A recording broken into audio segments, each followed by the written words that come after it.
Thank you. And I'm really excited to be sharing the insights, the things that I've learned from a very successful 30-year career as an entrepreneur. I'm also very grateful for everything that Network After Work is doing, how they've pivoted ultimately in these challenging times. And I know a lot of you are, or some of you are having some challenging times, and hopefully some of the different things that I say today will help you actually accelerate your success. If I'm able to do that, I've served my purpose. At the end, I'm going to have a free gift that I normally sell for a lot of money for absolutely free. The reason I asked the first poll is because I was curious to know how many people actually saw The Secret, read the book. And I see just over half of you. And what The Secret really did is it brought into the consciousness that we can attract whatever we want to do. So more and more people started to realize that. What it didn't do, and what I hope and expect to do today, is actually give you the different action steps in the five A's in the law of attraction. The first A is your vision. The vision of what you want. Are you aware? Actually, the first A is aware, followed by the vision. Can you see ultimately the things that you want to create for yourself? When I started off my career, I always expected to work in our family business. We started the high school award cheerleading jacket business in the 1930s. I was the oldest son and my dad was president, but my grandmother still ran it.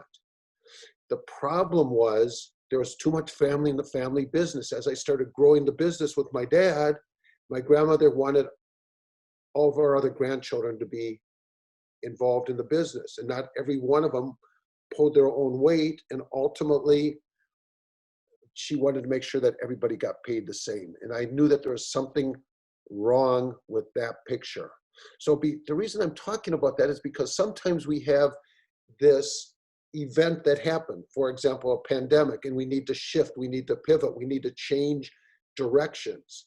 So, again, even though my vision was the fact that I wanted to run our family business, something happened, just like what we're going through now. Another one of my visions, because I came out of a family with a happy marriage, and I always wanted to make sure I found the right life partner. I got married later in life. It was both of our first marriages. There's a picture of her in the upper right-hand corner. She's one of the best things that ever happened to me. And we've had a great relationship. That's my son and daughter and my two grandkids. We helped them buy a house a half a mile away from us. So every day of the week, our grandkids are over here visiting as my daughter is pursuing her professional career. But again, the key in being aware of what you want is you got to start having a picture. You got to know what it is that you wanted. I just knew that I wanted to be successful. And when I had that defining moment where things changed for myself, I realized I had to make some changes. I'd written a best-selling book. I've traveled over 2 million air miles. There's a picture of my house helping entrepreneurs create the success that they're looking for. But again, sometimes ultimately when things change, you need to make certain changes. And so what I did personally, I knew what I wanted. I was looking into my crystal ball. I had set my goals, and ultimately the key in setting goals, and as you're aware of what you want, and one of the things I realized why a lot of people do not set goals is because they don't want to set a goal and not hit their goal. So the key that I've learned in setting goals, because a goal is just a target. It's just something they're shooting for. The point is, do you want to set your target in sand or cement? I like to set it up so people actually win. So when I set goals, I focus on setting them up in sand so I can change them in case things are not quite moving as fast as I want. But if you believe that they will work out, you will see the opportunities. If you believe it won't work out, you will see obstacles. The point is, when I realized that things needed to change, I started, right about that point in time, I came across a cassette tape by Wayne Dyer The cassette tape was No Limit Person. And so I started to realize that the limits that existed in my life, I was responsible for them being there. See, once I took responsibility for what is, I knew that I could take it for what will be. But unfortunately, most people are in a state of denial. They're not taking responsibility. And I love the acronym for denial, which is don't even notice. I am lying. And you're lying to yourself by not taking responsibility. But I also learned the power of intention. You know, if you really want to create the things that you want to create, you need to make sure that you've got the intention at 100%.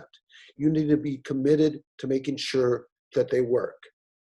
Then I came across a cassette series by Jim Rohn. And, you know, there was so much that I learned from Jim. You know, one of the key things that he said is if you learn to work harder on yourself than you do in your job you can make a living. But if you learn to work harder on yourself, you can make a fortune. You know, there's so many things I learned. I learned the fact that measurable results in reasonable period of time. You know, he asked the question as he made that statement, how long would you like your son or daughter, if you've got one, to be in first grade? And he says, 1 year is enough. That's why they make the desks so small.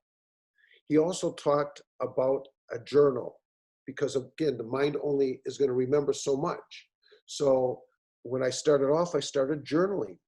And then I started to realize that with the electronic devices out there, and especially Pinterest, which we talked about last week or the week before on Network After Work, that's where all my quotes are and sayings are. So I've got my whole journal is now in my Pinterest. So anytime I'm having a presentation, now there'll be different slides that I've got that came right out of my Pinterest board because they're really worthwhile. I learned a lot with Jeffrey Combs. He wrote a book, Psychologically Unemployable. I look at the fact that I'm psychologically unemployable. And then there was Dr. Robert Anthony. And there are so many different people that I learned from, but these are just 4 of the people that I wanted to share with you today. 2 of the key things I learned from Dr. Robert Anthony: life will give you exactly what it is that you ask for. If you go to the stream of life, the river of life, with a thimble, you're only going to get a thimble's worth of water. If you go with a cup, you can get a cup. If you can go with a semi-tanker, you can get a semi-tanker from the stream of life. Life will give you exactly what you want. The other thing that I loved that I learned from his series Beyond Positive Thinking was there's certain lessons that we're supposed to learn, and life will continually trip you up until you learn that lesson. But again, what I realized that I needed to do is if I wanted to really create the success that I wanted, I needed to make the changes necessary.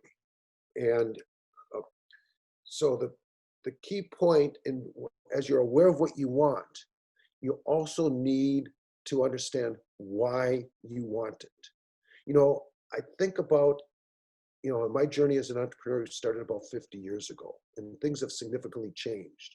What I spent probably close to $100,000 on personal growth and material things, information, seminars, everything else, you can get almost all that for free on the internet if you know where to look. You can go to YouTube. You can get Simon Sinek's book on YouTube for free. So again, things have changed, but you need to understand why it is and what it is that you're doing if you want to have a better chance to succeed. One of the reasons that was one of my motivating facts was I wanted to travel. I wanted to fill my life with adventures, not things. Have stories to tell, not stuff to show. These are 3 of my favorite places that I've gone to. The one on my left, which is probably your right, is Cicconera in Italy. The one in the middle is where I went on my 25th anniversary with my wife, which is Bora Bora. And my wife loves to see sunsets. And the one on my right, your left, is Santorini. But again, I knew what I wanted. I wanted to live a successful life. I wanted to live a life that was based on helping other people, being that of a service to other people. So again, the key is knowing what it is that you want. I see most of the people here are either interested in finding the right partner. And by the way, the things that I'm going to be talking about virtually work in anything that you're looking to accomplish. I've got a simple equation. Um, my simple equation is less and more. Be conscious and aware of the negative things that you're doing and do less of them and more of the positive things that you're doing. You know, if you do not go after it, it won't, you won't have it. The key is whatever you want. And the reason I talk about affirmations is I see 14% of you don't believe that you talk to yourself. And first, I beg to differ with you on that aspect. I mean, think about the times when you go into, for example, a store and you see something and it's slightly out of your price range. And what do you say to yourself? I can't afford it. That's negative self-talk. You know, we're always talking to ourselves when we're silent without being aware of it or not. And that's one of the reasons why you need affirmations, be it affirmations, meditation, whatever you want to call it, but you need quiet time. You need to, you know, keep yourself in balance.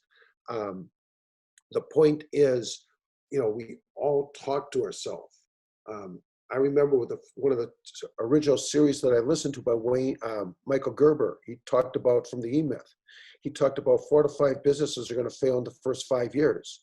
He says, if you're one of the 20%, don't breathe a sigh of relief because 4 to 5 of you are going to fail in the next 5 years. And then he goes on to talk about why.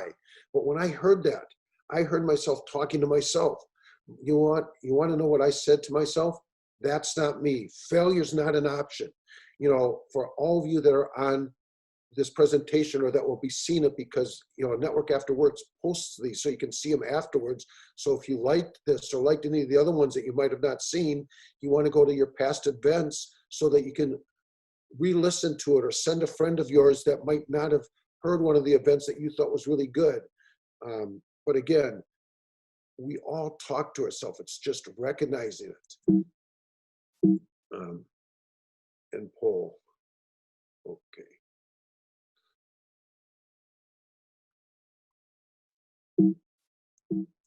My slide's not going down.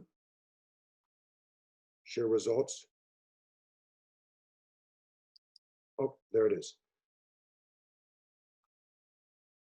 You know, it does not matter how you see yourself. The key in everything is what matters the most is how you see yourself. It doesn't matter how others see you. You know, it's like you need to have the beliefs. And that's one of the reasons why I'm so strong in affirmations, whatever the affirmations are. I mean, all you have to do is go to YouTube and again, in the search engine, and look for affirmations. Bob Proctor's got some great affirmations on YouTube. There's many other great ones. But again, as you take a look at affirmations in my Pinterest board, these are a couple slides that came right out of my Pinterest board in case you can't see them. But the key in the affirmation, and this is one of the ones, and I could read a lot of them that I like, is I am rich in relationships, wealth in love.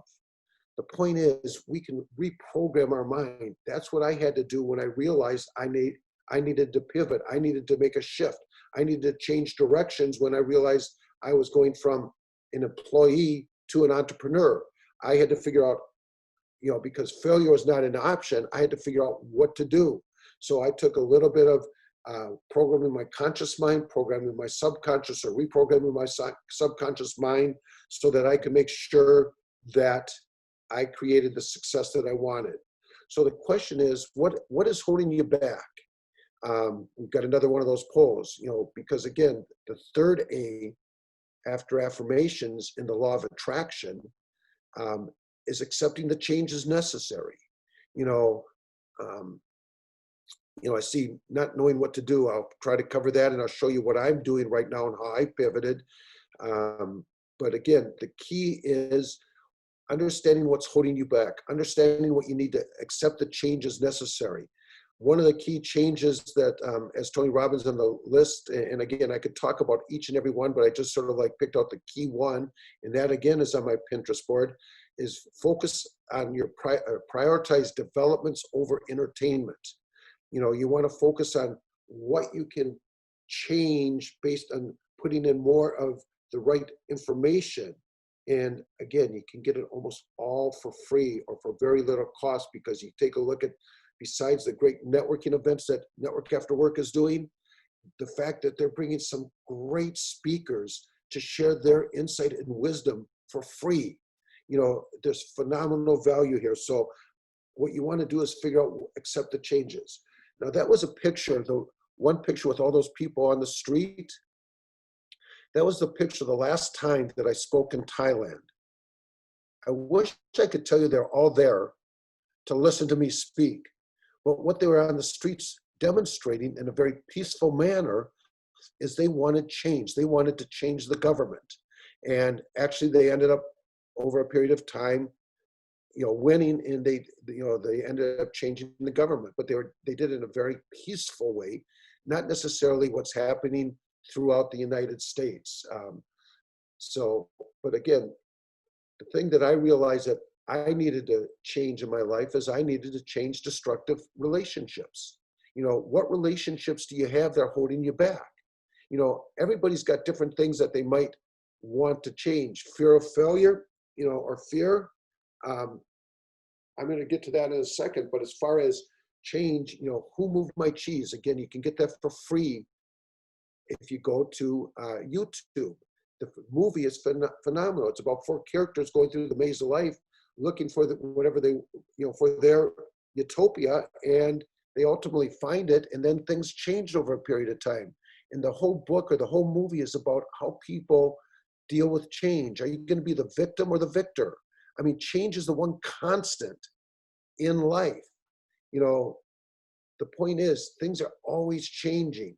So if you take responsibility for everything in your life,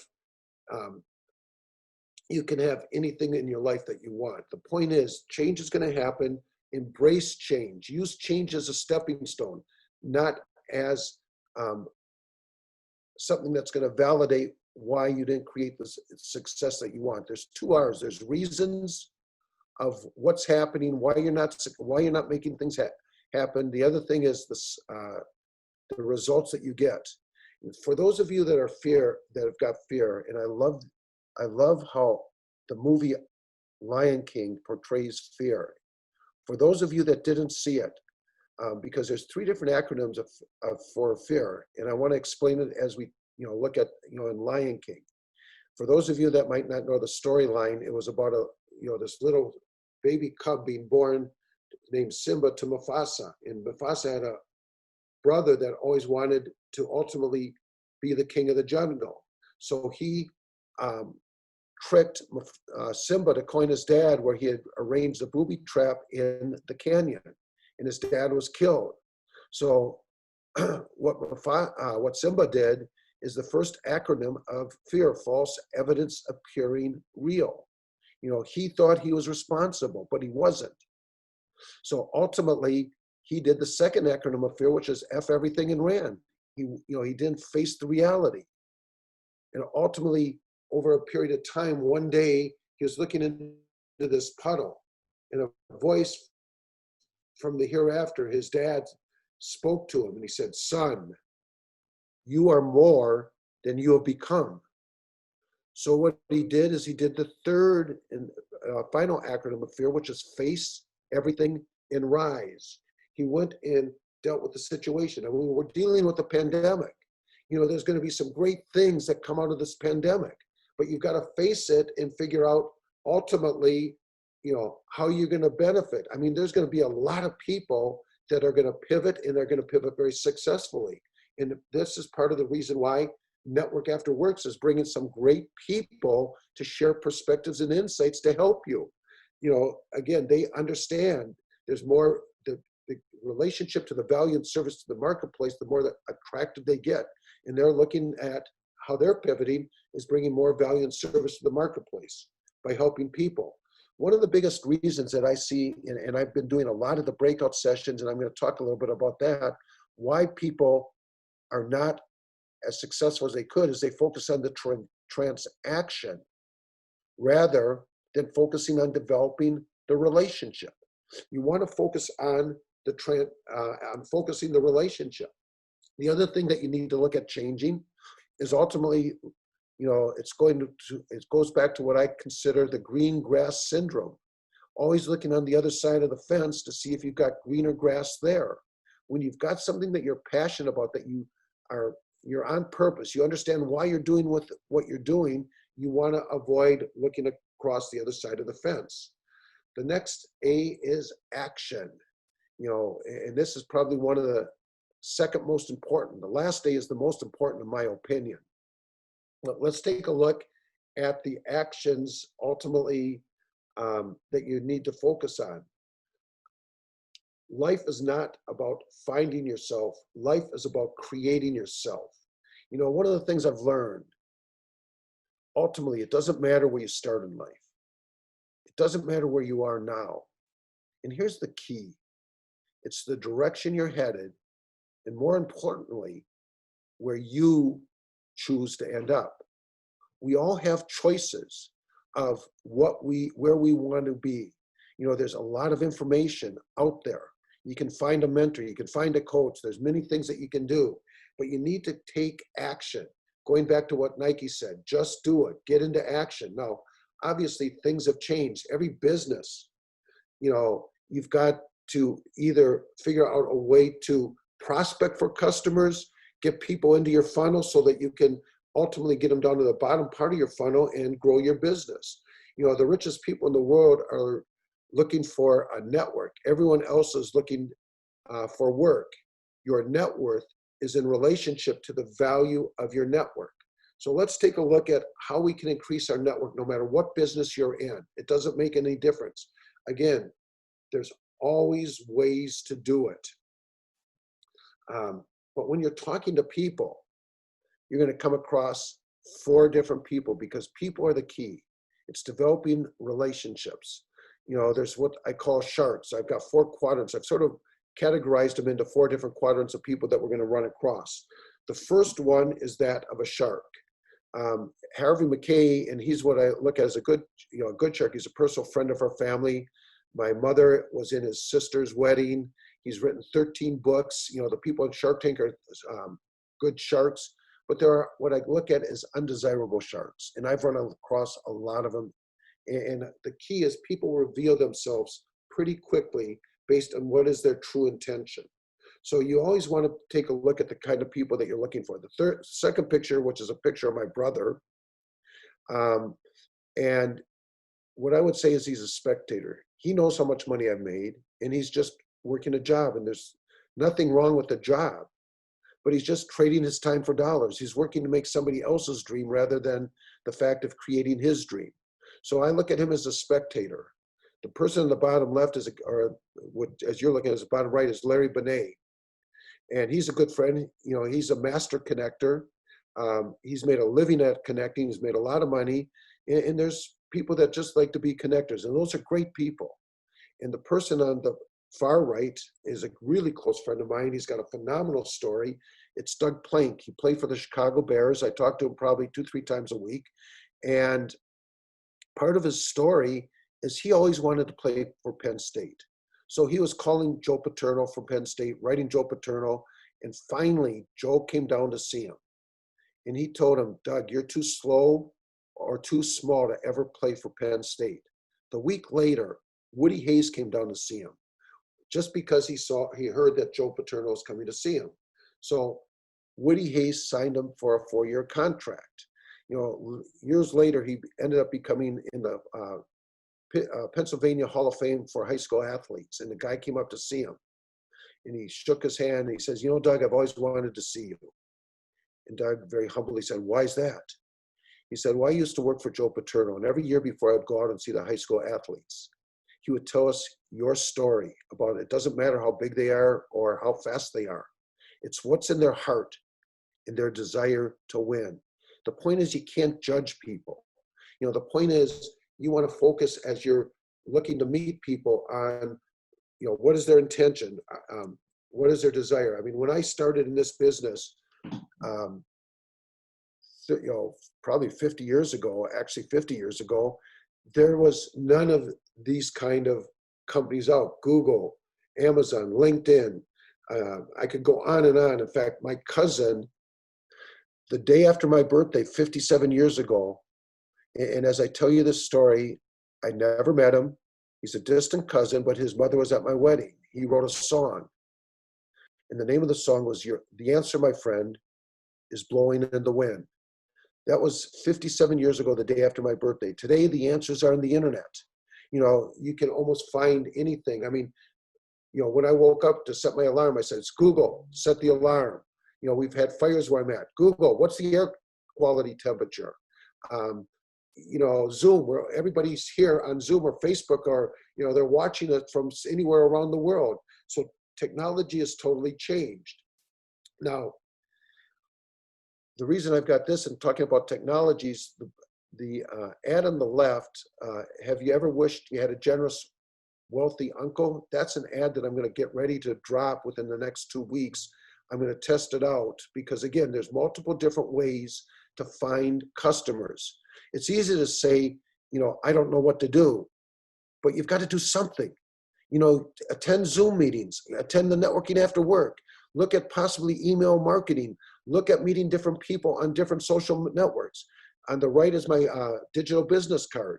And the information, if you want to contact me, and my copywriter who wrote the ad and wrote my copy there, and you can find out more about him. But again, not knowing what to do is not an excuse, or it's an excuse that will work. You've got to do something. You've got to make changes. There's people out there that can give you the guidance. Now, here's my LinkedIn page. I started LinkedIn about 7 years ago. I was ignorance on fire. I didn't know what I was doing. I just added anybody at that point. But I'd add somewhere between 50 to 70 people every day religiously, so to speak. And on the right was ultimately a copy and paste that my copywriter wrote that I would send to people because, again, we've all got the way we operate our business, the way we do things. The way I did things is I don't want to do business unless I talk to somebody. I'm not interested in referring somebody. I'm not interested in doing anything unless I can get them from online to offline. So that was my strategy of how I operated then, because I wanted to do it on LinkedIn. Now the pandemic, here are 3 different people that, by the way, these are 3 different people that I met. And let me give you the numbers as far as LinkedIn. Actually, I'm at 30,000, even though it said 29,100. And I'm capped out. I can't really add anybody else on LinkedIn. Of the 30,000, I've probably talked to 500. Of the 500, I've probably developed relationships with about 30 of those people. One of the key people that I met is Steve Combs, and his website is there, and he's got a free site that you can plug into just for content and information. It's absolutely free. But I met him on LinkedIn. He's a podcaster. He did a podcast on me. So I sent it to my database. I sent it to people that I knew. And I was his #1 podcast for the longest period of time. So I started to realize how important it is to get your message into the consciousness of other people. The next person I met was a lady by the name of Nadai. And, she's always looking for guests. And I started to realize that there's a lot of people out there that are doing podcasts or Facebook Live things that are looking for guests. One of the best ways to increase your know, like, and trust with somebody at a fast pace is bring them something that will be beneficial to them. It goes back to what Cialdini talks about in his book, Influence. It's all based on reciprocity. You're giving rather than trying to get. You're becoming a trusted advisor. You're being there of value. The next person that I met was a guy named Tom Gay. He's originally had a company called Refer.com, sold it for a lot of money, and now he just recently started a new company called In the Tribe.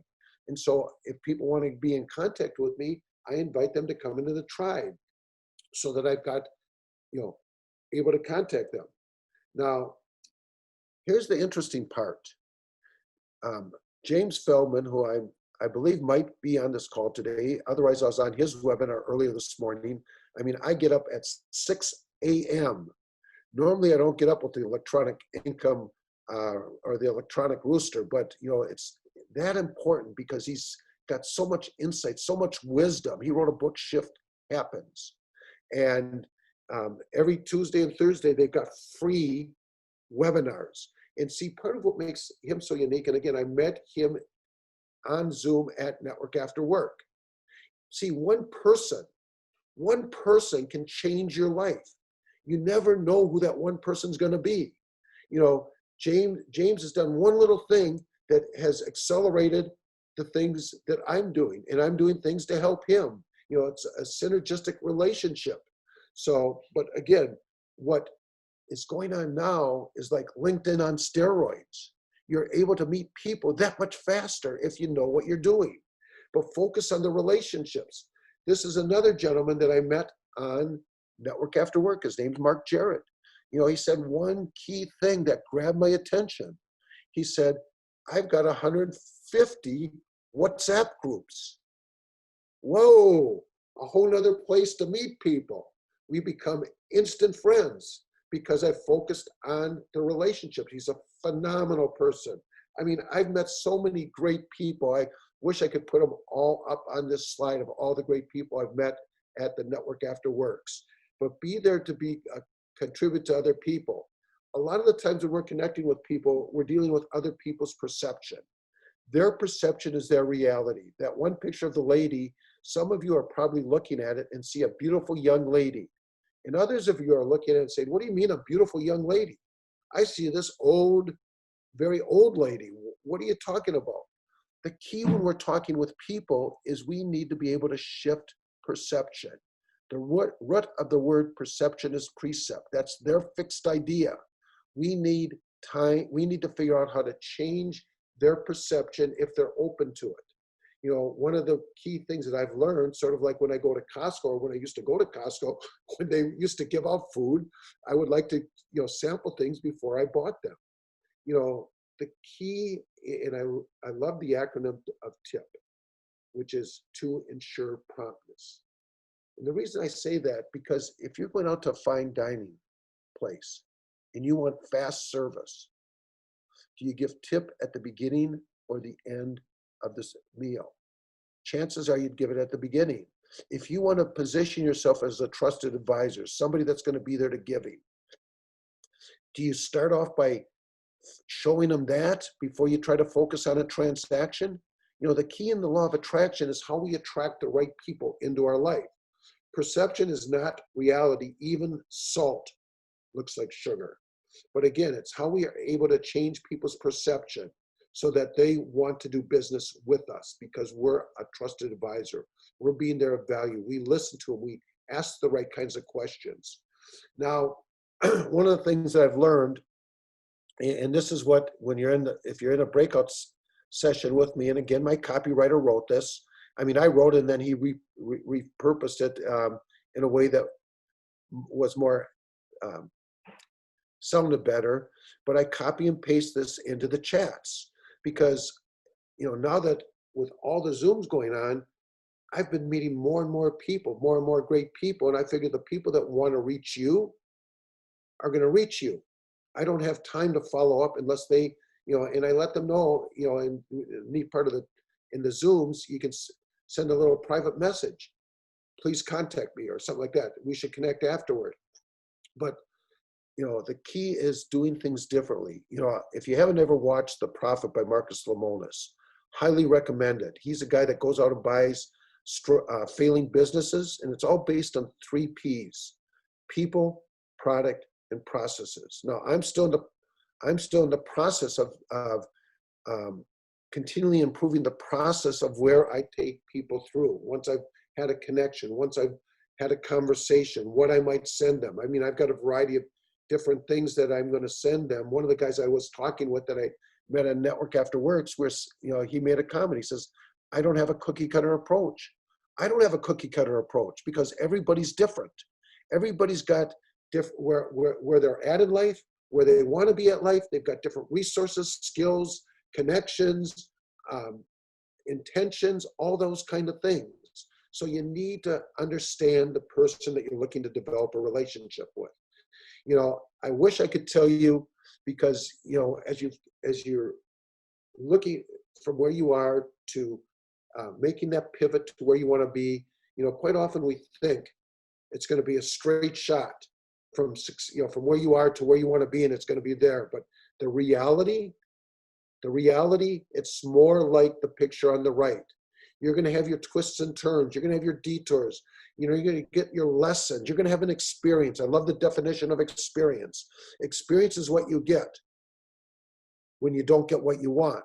The point is that experience going to stop you from getting what you want? Or are you going to make sure that you use that as a stepping stone to get what you want? Now, we talked about Pinterest, and again, network after work, and I learned some fascinating information from Pinterest. And if you haven't watched it, I highly recommend you go back in the past events. And for those of you that might be watching and you're saying, I'm not a member of Pinterest, of Network After Work, big mistake. You want to make sure that you get involved because there's some great people, you can get some great information. But one of the things that I learned on Pinterest is there's 400 million Pinterest users. Interesting. 50% of them, 81% of them are female. 50% of them are making over 50,000. 10% of them are making over 100,000. But here's the most interesting part. All the other social medias out there might have a stickiness of 5-6 days. Pinterest has 4 months or more. Now, again, when I started with Pinterest, I was ignorance on fire. I didn't really know what I was doing. I just knew that it was, connect with people, sort of like what I did with LinkedIn. I repeated my mistake, but all of a sudden, 2 months ago, I met a lady on Pinterest. I had about 1,500 people coming to look at my different Pinterest boards a month then. So she took over charge of it. And last month, I had over 40,000 people look at my different Pinterest boards. Now, I haven't figured out how to get an ROI yet. The operative word there is yet. I'm still working on that whole process. Anyhow, at the beginning stage, and then I'm going to wrap up, I promised everybody that there's a free gift. And if you can, Natalie, put that possibly in the chat for those that can copy and paste it. It's a copy of my book, a PDF of my book. It's my book on audio. It's my copywriter's book, which for those of you that, because one of the things that I realize most entrepreneurs don't understand is how to market. And this is he's one of the elite marketers out there. So that's in the free gift also. Plus, there's a webinar that I did that was not about the 5 A's of attraction. I actually borrowed my good friend's title of his book, James Feldman, because we've developed a relationship. I knew he'd understand, and because I'm one of his greatest supporters, and I really believe in what he's doing. And so it's called Shift Happens, and those are all for a free gift. All you have to do is log in there, and it's totally free. Anyhow, attitude of gratitude, the last and probably the most important of the 5 A's. And the reason I say it is my mentor, when I was struggling, see, my mind would always go faster than the reality. And I'm sure a lot of you entrepreneurs have had that same experience. All you can do is see yourself creating the success. And you need to have the attitude of gratitude. And I continually heard him. And in fact, I think he's on this call, Robert Nadiak. And thank you for that. That was some of the best wisdom. I mean, he gave me a lot more than just that as far as the wisdom I gained, but the attitude of gratitude. In fact, I want to give you each an exercise if you've got a pen and a piece of paper. If you don't, do it later. Think about 3 things right now that you're really grateful for, and write them down. I don't know what they are. And then after you've got those 3 things, think of 3 things that you're going to be grateful for when you attract whatever it is that you're looking to attract. How is that going to feel? Part of it, part of what I originally saw myself doing is being that successful that I could share my insights and wisdoms all around the world. Last week, I was on Camelita's webinar. The week before that, I was on and I'm part of the foundation or the founders of the Asian Networkers Association. I used to do seminars before the pandemic in Asia. I'm also intellectual property, and that's my company, success strategist for a company called Pro One Plus Global. I'm also on I'm in the Hall of Fame in the Social Networking Association. They've got a great Facebook group for those that are in any kind of direct marketing. I highly recommend it. You can go to their free Facebook group. It's absolutely free. So the attitude of gratitude is, and I'm just picking one, and these are two things that are from my Pinterest board. Again, Pinterest has been invaluable for myself. I am grateful for the ups and the downs, everything that has contributed to who I am. Today, I express gratitude for it. My purpose now has shifted, from, I don't think about survival. I've been very blessed where I'm really, focused on my purpose is, we all have two B-days, a birthday and a box day. And in between there's a dash. So my purpose is how I can live on, how I can live a life of significance, how I can, touch as many people as possible.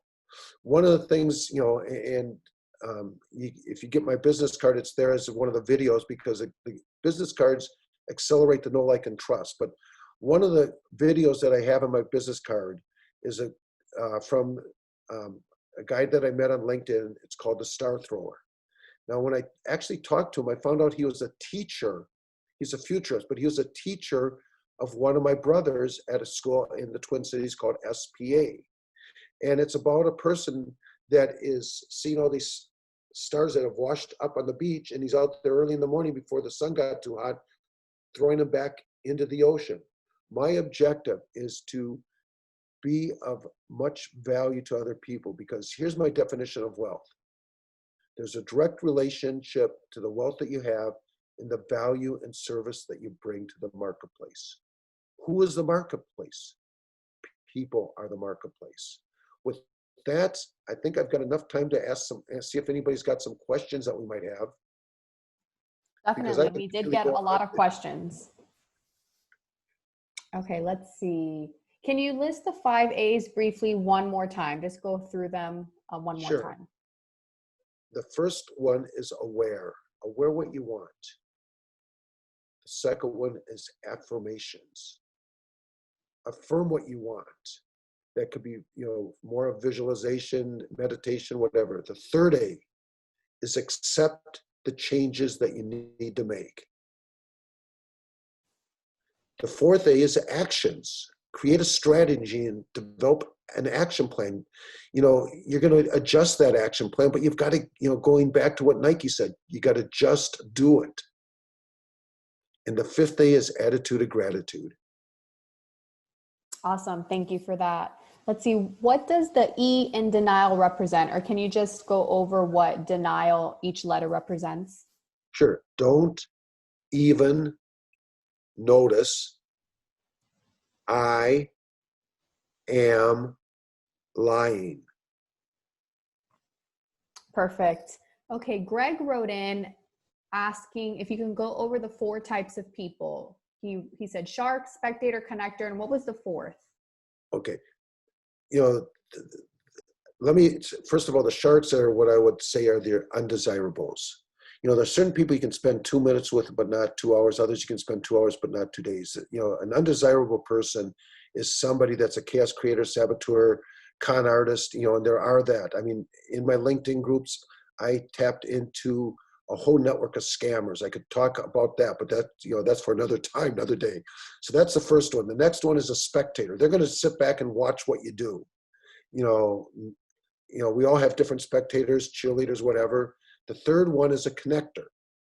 They're willing to open doors for you. They're going to bring referrals. And the last one is a player. They're going to get in and they're going to get involved in relationship to what you do. Perfect. Let's see. Adam wrote in the slide with the picture of the cow thinking the grass is always greener on the other side. Can you speak more on that? Is that a mindset of negativity that requires more focus? We all get, sometimes we'll get distracted by a shiny object, without doing our due diligence. You're involved with something, you're committed and you know the purpose and why you're doing what you're doing, but we all sometimes get tempted to look on the other side of the fence. I don't think it's negative thinking. It's just the fact that, you know, we're looking on the other side of the fence, and you don't want to do that if you understand why you're doing what you're doing and are committed and everything else like that of what you do. Perfect. Thank you for that. Let's see. How do you handle those in the workplace who try to take advantage of you and take credit for your work? Even bosses do this and then put you down for your ideas. There's an old saying, a person's character is like a tea bag. You never know what's inside of it until it gets into hot water. To me, it's all data. It's data, whatever you want to take a look at it. Again, that might be the reason why you know that you need to focus on finding something else to do. It's a short-term situation. I mean, I'm not going to let those kind of things bother me. It's just I'm understanding this is a person's character. I'm not. There's certain you might not be able to correct it, but you just understand who you're dealing with, and you got to stay focused. And you might have to shift directions. It all depends. Great. Diana wrote in the chat and she said, what is the role of the universe in all of this? Now we're getting to spirituality based on what you believe. I mean, obviously, I believe in God. I believe that that we're all here connected. It's how we can make a positive difference in other people's lives. So a lot of it goes back to your deeper belief system, and everybody's got different belief systems, so it's hard to really say. I mean, but I believe that if we do the right things in the right way, that the universe is there to support us in creating the things that we want. We might just have to figure out how to change direction or understand what lessons we're supposed to be learning. But I believe that we're all intended to be successful. How do you differentiate between being negative and being rational or smart? Well, I don't know how to differentiate between negative. How I look at negative, and it goes back to what Zig Ziglar used to say, turning lemons into lemonade. To me, a negative is a horizontal line. So when that kind of a situation comes, it's like, how do you take a negative situation and make it positive? And to me, you write a vertical line right through that negative line. It's like, what was I supposed to learn? I mean, what good does it do to be negative? I'm realistic. I try to figure out why this is happening. What's the greater purpose or understanding of what's happening? But it doesn't, negative is not a positive thing. In fact, when we're talking about self-talk, when people say to you, how are you? I'm okay. What does that do as far as your self-talk, where you don't realize, for those 14% of the people that don't realize they have self-talk? That's validating a state. I always tell people I'm phenomenal, I'm fantastic, and continually get better. That's part of how you can change just the things that you say to other people. People are going to want to know, why is that? What are you on? What are you doing? And I'm not being phony.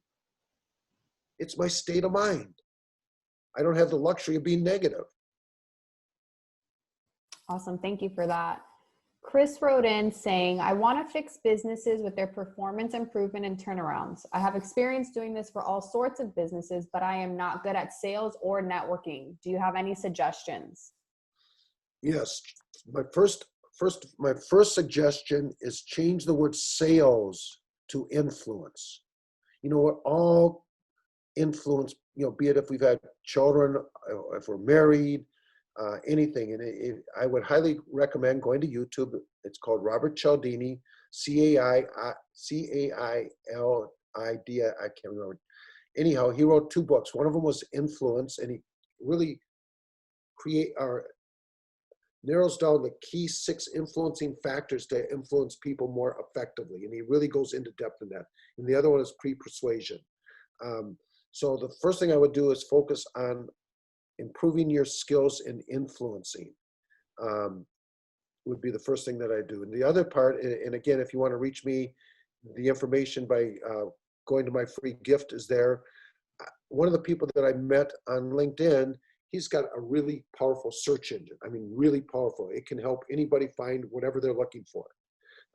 So today we're in what I look at is we're in the age of information and relationships. You know, there's information's at your fingertips all around you. It's how you plug into that information. And once you've plugged into it, how you get into action utilizing the information that you've plugged into. Awesome. Let's see. Pam wants to know, how do you deal with bullies? Again, it's just, they're revealing their character. I don't need to deal with bullies. I avoid them. I get rid of them. It goes back what I said in this, you know, get rid of destructive relationships. I don't deal with them. Perfect. Let's see. What does the R in fear represent? Which one? There was 3 different fear acronyms. The first one is yeah, Pam wrote in saying face everything and blank. rise. And rise. There we go. What are the 8 rules to kick-ass life again? You know, they can get that. I'd have to go up in the PowerPoint. I don't remember what they were, but they're on my Pinterest board. All they have to do is go to my Pinterest board. You can search through it. Otherwise, they can see this in the replay. I don't remember. I don't memorize all that kind of stuff. I just, you know, the key, and there's a great book about how to create PowerPoints. It's called Beyond Bullet Points. Now, in my PowerPoint today, I had a lot of, you know, different bullet points because it keeps me on track. Perfect. Let's see. In relation to building relationships, especially via LinkedIn, how do you recommend keeping up with everyone? Do you only focus on the top qualified connections to develop a relationship with? What I do is I meet them online, get them offline, and I find out if there's a real relationship, and then I figure out how I can be of service and value, and then I can, you know, after I've connected with them, I can, you know, send them things from time to time that might be worthwhile for them. It varies, but my goal is to accelerate the process of creating relationships. The people, yeah, there's an old saying, this, let's see, the teacher will appear when the student is ready, or something like that.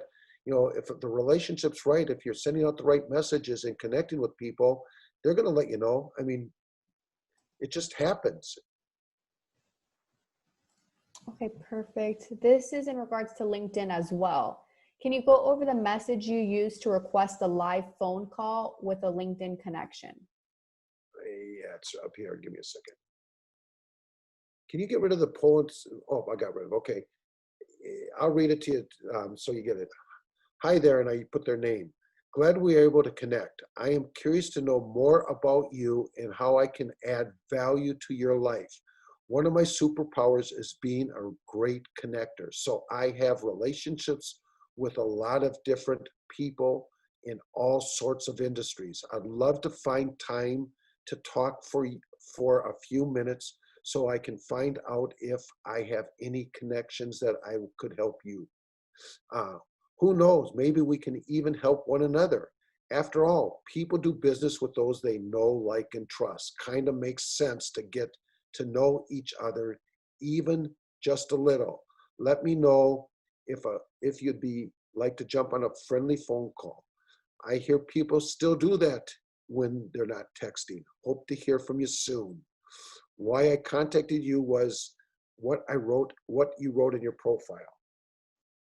You know, it's a copy and paste. Again, the right people are going to show, you know, are going to connect with you, is my belief. And then it's based on your communication with one another as far as where that relationship's going to go. Okay, great. Sandra wrote in saying, how do you attract the right person for a personal relationship? You know, what I did before, you know, when I was single, is in part of the way that I wanted to escape out of our family business, I ended up running a nightclub. But I mean, when I was single, I dated a lot of people. I mean, it doesn't mean you have to date them, but you can connect with them. Zoom has accelerated everything, you know, and it's how you're able to communicate, how you're able to connect, how you're able to, from heart to heart, you know. Okay, perfect. Let's see. I think this will be our final question. When you're meeting new people or possible connections, how can you be real but not scare them off?